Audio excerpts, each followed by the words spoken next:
আপনি কি কখনো এমন একটা যানবাহন দেখেছেন যেটার কোনো ইঞ্জিন নেই, কোনো জ্বালানি লাগে না, তবুও একাই ৫০০ থেকে ৮০০ কেজি পর্যন্ত মাল বহন করতে পারে?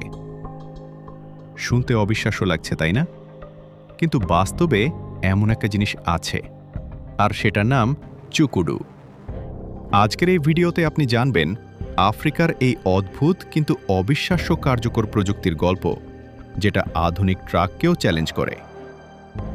স্বাগতম আপনার প্রিয় চ্যানেল টেকনো এক্সপেন্সে। আফ্রিকা এমন একটি মহাদেশ যেখানে মানুষ এবং প্রকৃতি একসাথে মিশে তৈরি করেছে এক অনন্য জীবনধারা। এখানে এমন কিছু প্রযুক্তি আছে যেগুলো প্রথম দেখায় খুবই সাধারণ, কিন্তু কাজের দিক থেকে অবিশ্বাস্যভাবে শক্তিশালী। ঠিক তেমনই একটি উদাহরণ হলো এই চুকুডু। প্রথম দেখায় এটাকে অনেকেই খেলনা গাড়ি ভাবতে পারেন। পুরো কাঠের তৈরি, দুইটা বড় চাকা আর একটা লম্বা কাঠের ফ্রেম। কিন্তু বাস্তবে এটি এক ধরনের লোকাল ট্রাক, যেটা দিয়ে একজন মানুষ একাই শত শত কেজি মাল বহন করতে পারে। আপনি যদি এমন অদ্ভুত কিন্তু কার্যকর প্রযুক্তির গল্প জানতে পছন্দ করেন, তাহলে এখনই ভিডিওটিতে একটি লাইক দিয়ে দিন। আর কমেন্টে লিখে জানান আপনি আগে কখনো চুকুডুর নাম শুনেছেন কিনা। চুকুডুর ডিজাইন খুবই সিম্পল কিন্তু অত্যন্ত কার্যকর। এর বডি সাধারণত শক্ত কাঠ দিয়ে তৈরি হয়। এতে থাকে দুইটা বড় চাকা, একটি মজবুত এক্সেল আর লম্বা ফ্রেম। সামনে থাকে হ্যান্ডেল আর পেছনে হাঁটু রাখার জায়গা। এখানে কোনো সিট নেই। চালক দাঁড়িয়ে হ্যান্ডেল ধরে ঠেলে চালায়, আর ঢালু রাস্তায় নামার সময় হাঁটু দিয়ে ভারসাম্য নিয়ন্ত্রণ করে।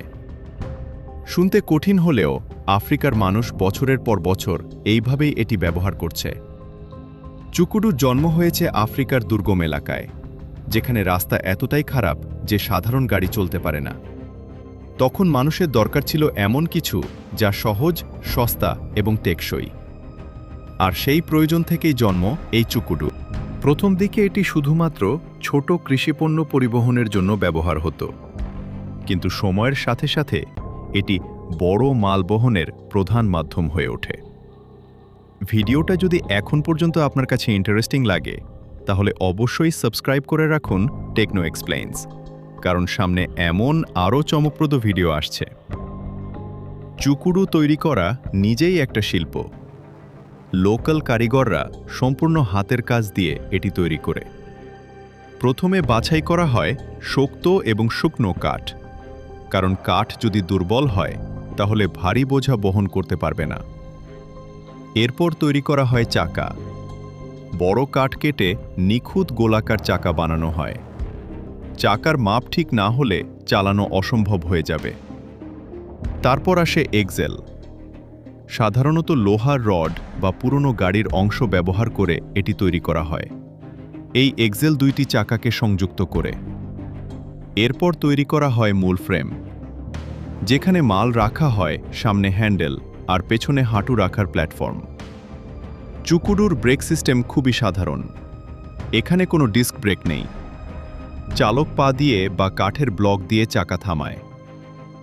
আপনি কি মনে করেন এই ধরনের সিম্পল প্রযুক্তি আমাদের দেশেও ব্যবহার করা সম্ভব? আপনার মতামত কমেন্টে জানান। চুকুডু প্রধানত ভারী মাল পরিবহনের জন্য ব্যবহৃত হয়, যেমন কয়লা, কাঠ, পাথর, আলু, ভুট্টা, এমনকি পানির ড্রাম পর্যন্ত। নির্মাণ কাজেও এটি ব্যাপকভাবে ব্যবহৃত হয়। একজন মানুষ একাই বিশাল বোঝা নিয়ে চলতে পারে। সবচেয়ে অবাক করার বিষয় হল এর ক্ষমতা। সাধারণভাবে আপনি ভাবতে পারেন ১০০ থেকে ২০০ কেজি, কিন্তু বাস্তবে এটি ৫০০ থেকে ৮০০ কেজি পর্যন্ত বহন করতে পারে। আরও মজার বিষয় হল এর রক্ষণাবেক্ষণ খুব সহজ। কোনো জটিল মেশিন নেই, কোনো ইঞ্জিন নেই। কিছু ভেঙে গেলে শুধু কাঠ বদলালেই আবার নতুনের মতো। এই কারণে এটি আফ্রিকার জন্য পারফেক্ট একটি সমাধান। যদি আপনি মনে করেন এই ধরনের ইনোভেশনই আসল প্রযুক্তি, তাহলে ভিডিওটি শেয়ার করে দিন আপনার বন্ধুদের সাথে। চুকুডুর সবচেয়ে বড় সুবিধা হল এটি পরিবেশ বান্ধব। এতে কোনো জ্বালানি লাগে না, কোনো দূষণ নেই, সম্পূর্ণ প্রাকৃতিক উপাদান দিয়ে তৈরি। এছাড়া এটি হাজার হাজার মানুষের জীবিকার উৎস। কৃষক, ব্যবসায়ী, শ্রমিক সবাই এর উপর নির্ভরশীল। আজকের দিনে গবেষক এবং ডকুমেন্টারি নির্মাতারাও চুকুডু নিয়ে কাজ করছে। এটিকে বলা হয় একটি লোকাল ইনোভেশন, কারণ এটি প্রমাণ করে প্রযুক্তি মানেই সবসময় জটিল কিছু না। কখনো কখনো সহজ জিনিসই সবচেয়ে কার্যকর হয়। শেষ পর্যন্ত বলা যায়, চুকুডু শুধু একটি যানবাহন নয়, এটি মানুষের টিকে থাকার গল্প। এটি প্রমাণ করে সীমিত সম্পদ দিয়েও অসাধারণ কিছু তৈরি করা সম্ভব। আপনার কি মনে হয়, বাংলাদেশেও কি এমন লোকাল প্রযুক্তি জনপ্রিয় হতে পারে? নিচে কমেন্ট করে আপনার মতামত জানান। ভিডিওটি ভালো লাগলে লাইক দিন, শেয়ার করুন আর টেকনো এক্সপ্লেন্স সাবস্ক্রাইব করে রাখুন এমন আরও বাস্তব ও অবিশ্বাস্য গল্প জানার জন্য। ধন্যবাদ, আবার দেখা হবে পরবর্তী ভিডিওতে।